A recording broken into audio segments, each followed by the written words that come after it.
Hello everyone. In this video we are going to learn about the lead compensators.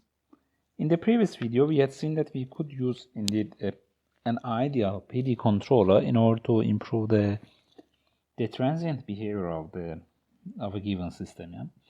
But with the ideal PD controller we have some problems. That's why we switched to using the lead compensator. However, you should also already know how to design an ideal PD controller. Yeah?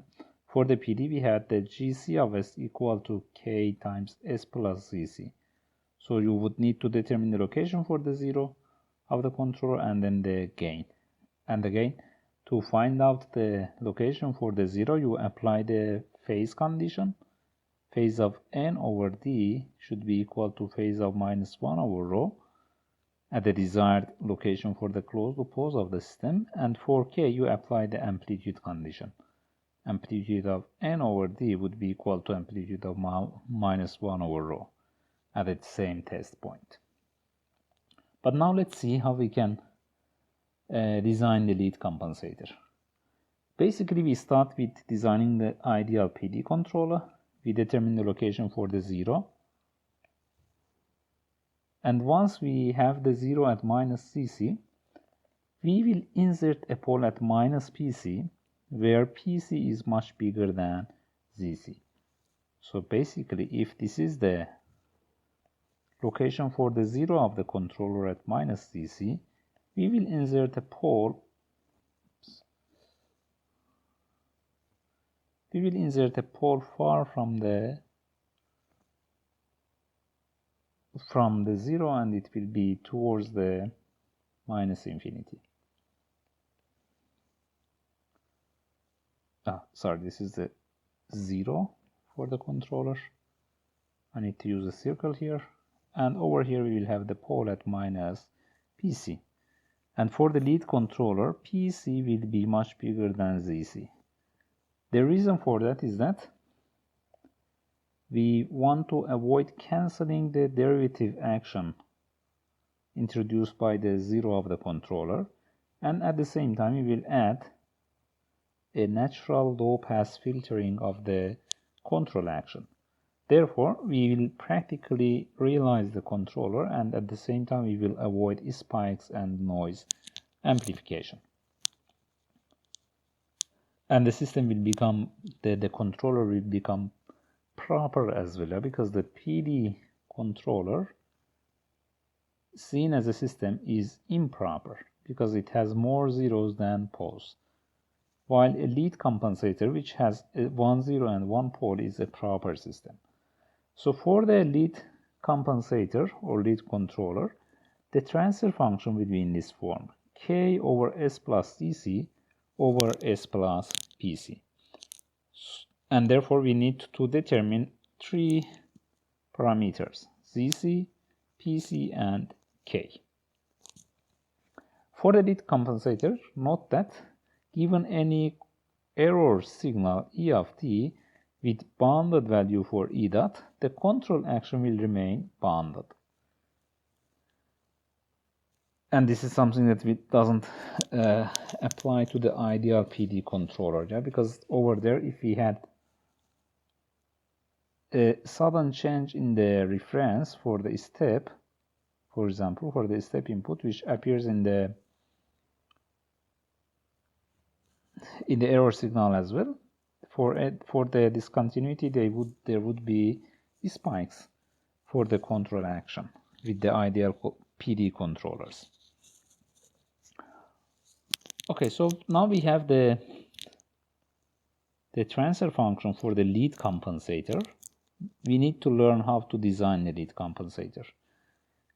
Over here, keep in mind that the transfer function for the lead compensator generally is the same as what we have for the lag compensator.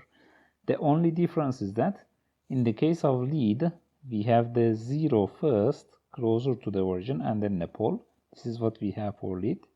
But while for the lag compensator, the pole will be closer to the origin than the 0. So this is what we have for the lag.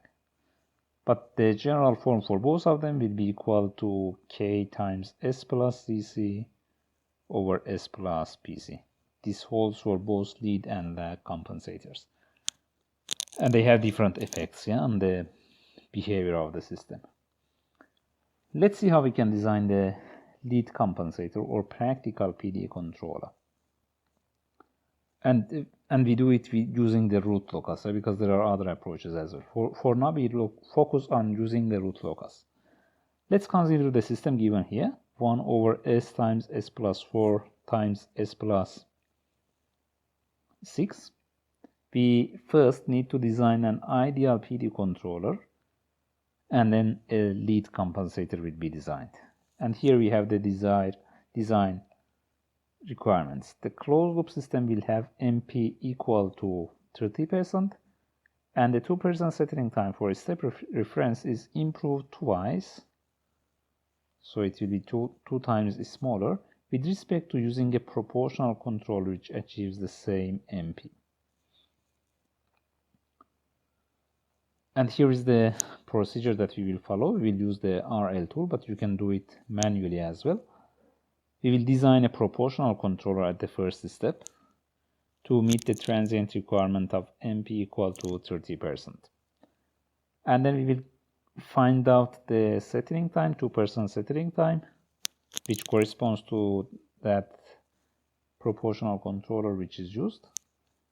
And then a new desired init settling time will be determined. Then we will add the 0 of the ideal PD controller such that the Root-Locus branches intersect at the desired point where we have the required MP and the new value of the settling time. And then we will adjust the controller gain in order to have the closed loop pause located at those desired positions. So at that point, we will be done with the PD controller. Then in order to design the lead compensator, we will start from the PD controller. We will move the 0 closer to the imaginary axis because we are going to add a pole to our controller, and that the additive pole will partially compensate the anticipative effect of the 0. You can also keep in mind the application of the phase condition. So phase of n over d will be equal to phase of -1 over rho. And this phase of n over d is indeed phase of L of S, which is basically composed of GC and the GP. With GC, for PD we have only phi c, the angle contribution coming from the 0 of the controller, while for lead we have it in the form of phi c minus theta c. And then we'll have the phase of GP, which is independent of the controller, and it's equal to phase of -1 over rho, phase of -1 over rho. So basically, if using any of these two controllers, if we want to have the phase condition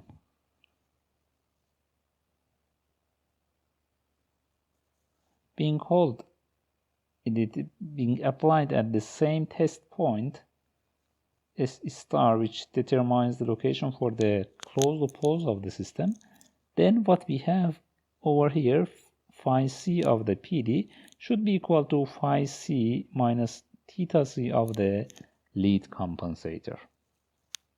And obviously, if you let me maybe call this as phi c1, phi c2, theta c2, then phi c1 should be equal to phi c2 minus theta c2. And since this theta c2 will be some positive value, we see that phi c2 needs to be bigger than phi c1. This is what we get with the ideal PD controller, the angle contribution from the 0 of the controller for the PD, and this is what we get for the lead compensator. So phase contribution from the 0 of the lead controller is bigger than phase contribution from the 0 of the PD controller, and therefore 0 of the lead compensator should be closer to the origin. So if we, as an example, if we had this as minus ZC of the PD controller, which would give us phi C1, then for the lead compensator, we should move it closer to the origin, let's say somewhere around here, such that this phi C2 becomes bigger than phi C1. I hope you can see it graphically. Yeah? If we move the 0 in this direction, you can see that the angle contribution becomes smaller, and that's something that we don't want by the introduction of the lead compensator. So the 0 of the lead compensator should be closer to the origin than the 0 of the PD controller if you want to satisfy the same requirement. So we do it, and then we place the pole at the pole of the controller at a high frequency. Then we basically apply the phase condition in order to have the Root-Locus branches intersecting at a point with the required MP and the new value of the settling time. And afterwards we need to adjust the controller gain such that the closed loop poles indeed are located at that desired locations or desired positions. And we also need to, after each design phase, we need to check if the second order approximation holds by looking at the position of the closed loop poles of the system and the zeros of the system, obviously, and also at the closed loop step response. If needed, we can slightly adjust the gain or the position of the pole 0 of the controller in order to meet all the requirements. So over here, I have already introduced the system as G equal to ZPK of, we have no zeros, we have poles as 0, -4, and -6, and the gain is equal to 1, and then I have used RL tool command of MATLAB with G as the input argument, which would give me this graph over here. So we have the Root-Locus plot of the system. I'm going to introduce the new design requirement with overshoot equal to 30.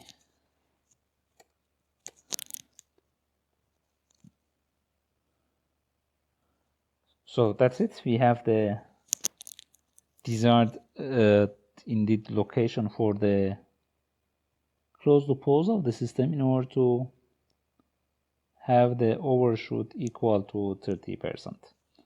And now by adjusting the gain of the controller,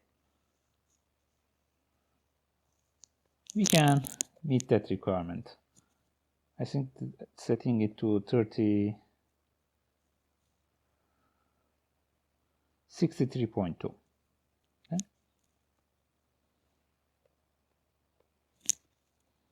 63.2. With that, you can see that now the closed loop poles of the system will be at this location, for which we have the overshoot equal to 30%. Now we can have a look at the step response of the system.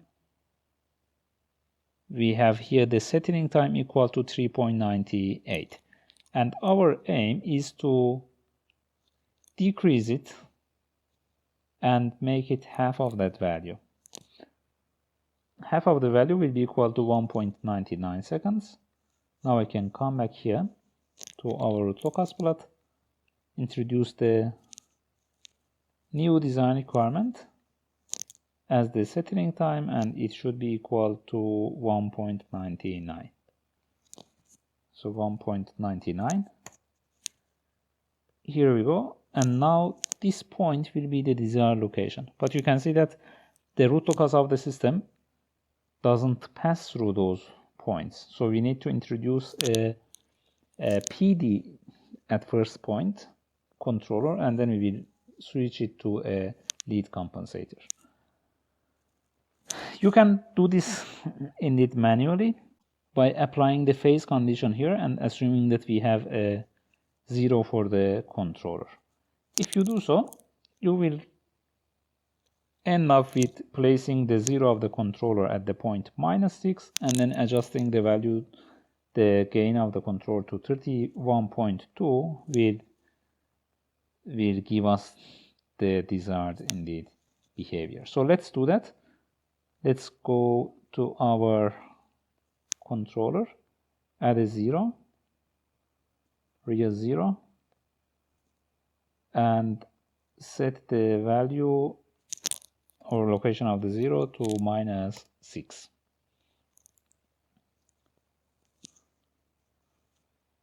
And for the gain, we need to increase it a bit more. 31.2 is the exact value, so 31.2 will work for us. With that value for the gain of the controller and setting the 0 of the controller at -6, now we have the overshoot equal to, it should be equal to 30%, and we have the settling time equal to 1.95, which is acceptable. And for the overshoot, we have 30%. You could already see it here. Alright, so for now, our controller is the PD controller that we have. GC of S is equal to 31.2 times S plus 6. This is the ideal PD controller that we have. But now we want to transform it into a lag compensator, into a lead compensator. GC of S will be equal to some K times S plus ZC over S plus PC. We know that for the lead compensator, the 0 will be closer to the origin, so it could be located at some point like 5, -5, -4, or -2. And by placing or determining the location for the 0, we can find out the exact location for the pole of the system, pole of the controller indeed, yeah? How we can do it? By applying the phase condition. So phase of GC plus phase of GP is equal to phase of -1 over rho. And we already know that phase of GC is equal to phi C minus theta C, because we have one pole and one 0 for the controller. So by applying that, we can get, if we place the 0 of the controller at -5, we'll get the pole at -42.96. If we place 0 at -4, the pole will be located at -20. And if we place the 0 at -2, then the pole will be located at -8.97, in which the second order approximation will not be valid. But in any case, we will end up, especially for these two cases for which the second order approximation is valid, we will end up with a lead compensator which could satisfy the requirements in terms of the overshoot and the settling time. And you can see that we start by initially with the proportional controller and then the ideal PD controller, and afterwards we switch to the lead compensator. Over here you can see the responses. You can also try it to do using the RL tool. But the general idea is over there, yeah? So we start with the proportional controller to satisfy some in the design requirement. Then we use the PD to improve transient behavior. And then since we are interested in having the practical controller, we switch to the lead compensator. For PD, again, we need to determine the K and the location for the 0.